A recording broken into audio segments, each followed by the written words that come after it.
రాజ్యాంగాన్ని రచించిన రోజు అంటే ఈరోజు రాజ్యాంగాన్ని రచించి ప్రజలకు అందజేశారు. రాజ్యాంగం ఎవరైనా ప్రతిపక్షాలు పెద్ద రాజ్యాంగం చెప్పాల్సిన అవసరం లేదు. అది చాలా కష్టపడడం జరిగింది. ప్రపంచ దేశాలంతా ప్రజాస్వామ్య వ్యవస్థ ఏ రకంగా నడుస్తుందో దాదాపుగా 34% అమెరికా నుంచి స్వీకరించినారు. ఆస్ట్రేలియా కానీ ఇంగ్లాండ్ కానీ ప్రపంచంలో అన్ని దేశాలు సూత్రాలు ఏ రకంగా ఉన్నారు, ఏ రకంగా ఉంటారు, ప్రజాస్వామ్యం ఎట్లా ఉండాలనే దాని గురించి రూపకల్పన చేసిన నిర్మాత శ్రీ బాబాసాహెబ్ అంబేద్కర్ గారు. వారు 1947లో మన స్వాతంత్రం వచ్చిన తర్వాత మన రాజ్యాంగం రూపకల్పన చేసుకుని 49లో పార్లమెంట్లో అది ప్రొవిజన్ చేయడం, దాన్ని ఇంప్లిమెంట్ చేయడానికి ఎలక్షన్ టర్మ్లో 1952లో మొట్టమొదటిసారిగా ఎన్నికలు కూడా ఏర్పాటు చేసుకోవడం. ప్రజాస్వామ్య ఫలితాలు మనకందరికీ తెలుసు.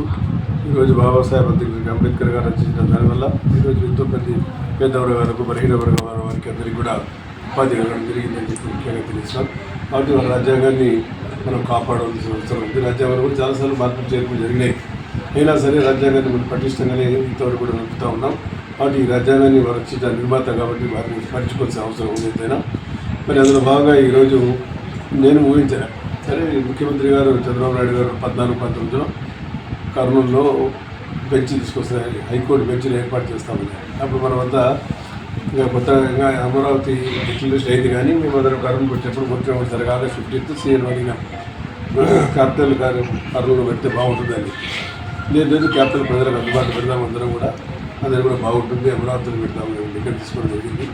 విజయవాడ కానీ గుంటూరు కానీ మధ్యలో పెడితే డిఫరెంట్ సిటీస్గా భవిష్యత్తులో 50 లక్షల జనాభా పెరుగుతుంది, మనకు అన్ని సౌకర్యాలు ఉంటే బాగుంటుంది. ఎందుకంటే వైజాగ్ కూడా చాలా దూరం అవుతుందని చెప్పి నిర్ణయం తీసుకొని అమరావతి క్యాపిటల్ అని చెప్పి ఇక్కడ కర్నూలు న్యాయ రాజధాని అంటే బెంచ్ని ఏర్పాటు చేస్తామని చెప్పడం జరిగింది.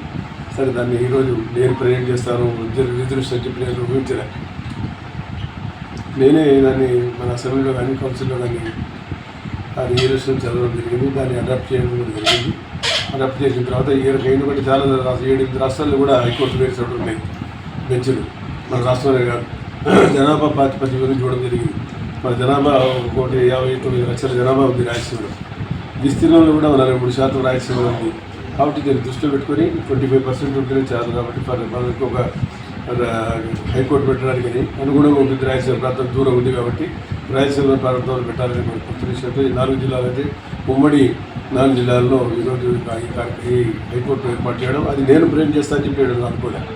మరి మీ అందరి దయ వల్ల మీరందరూ వాళ్ళ ఓట్లు వేసి గెలిచి ఈ అవకాశం ఇస్తారు. నేనే దీన్ని అడాప్ట్ చేయడానికి ప్రతి అసెంబ్లీలో కానీ కౌన్సిల్ కానీ ప్రజెంట్ చేయడం జరిగింది. దాని ముఖ్యమంత్రి గారు స్వయంగా వచ్చి దానికి కారణాలు కూడా వారికి కూడా చెప్పడం జరిగింది. నేను కూడా చాలా బాగా ప్రిపేర్ అయ్యింది, బాగా చెప్పాలని. కానీ ముఖ్యమంత్రి గారు అవకాశం వారే తీసుకొని వారిని ప్రేరేట్ చేశాను. కాబట్టి నేను అడాప్ట్ చేశాను. ఒకసారి నేను ప్రేరేట్ చేశాను, అడాప్ట్ చేశాను. అక్కడ కూడా మూజవాని అందరూ కూడా దీని చర్చ అవసరం లేదు.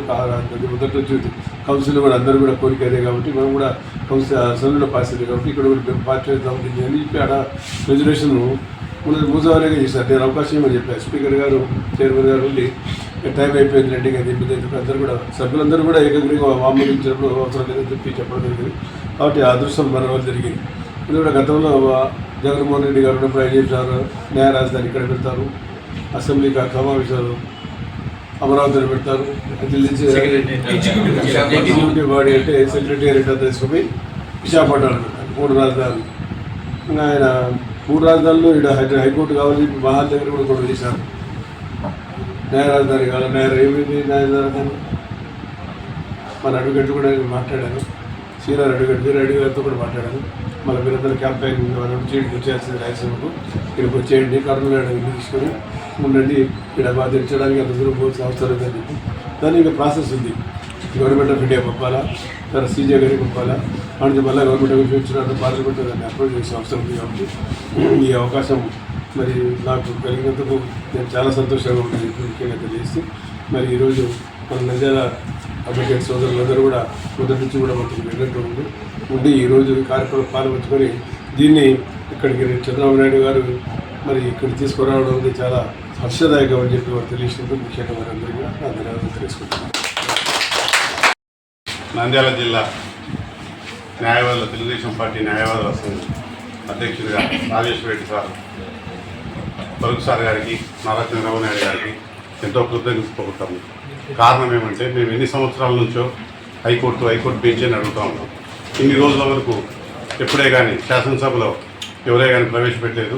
చంద్రబాబు నాయుడు గారి ఆదేశాల అనుసారం మా ప్రియతమ లా మినిస్టర్ గారు ఎన్ఎండి ఫరూక్ గారు మొన్న జరిగిన సెషన్స్లో సుదీర్ఘంగా మన యొక్క కర్నూలుకు వచ్చే హైకోర్టు బెంచ్ గురించి ఆయన బిల్లు ప్రవేశపెట్టడము, అది తీర్మానం పొందడము, అంతేకాకుండా సార్ గారి పైన అనేకమైన బాధ్యతలు పార్టీ పెట్టడము, ఆ బాధ్యతల్ని సార్ తీసుకొని దాన్ని ఆయన సద్విజయంగా ఆ కోర్టును ఇక్కడికి ఏర్పాటు చేయించే ఆ పనిలో సార్ ఉన్నారు. ఆయనకు ఆ పని ఇచ్చినందుకు చంద్రబాబు నాయుడు గారిని, ఆ అదృష్టం మాకే నంద్యాలలో మా సార్కే దక్కినందుకు మేము సంతోషం వ్యక్తం చేస్తున్నాం.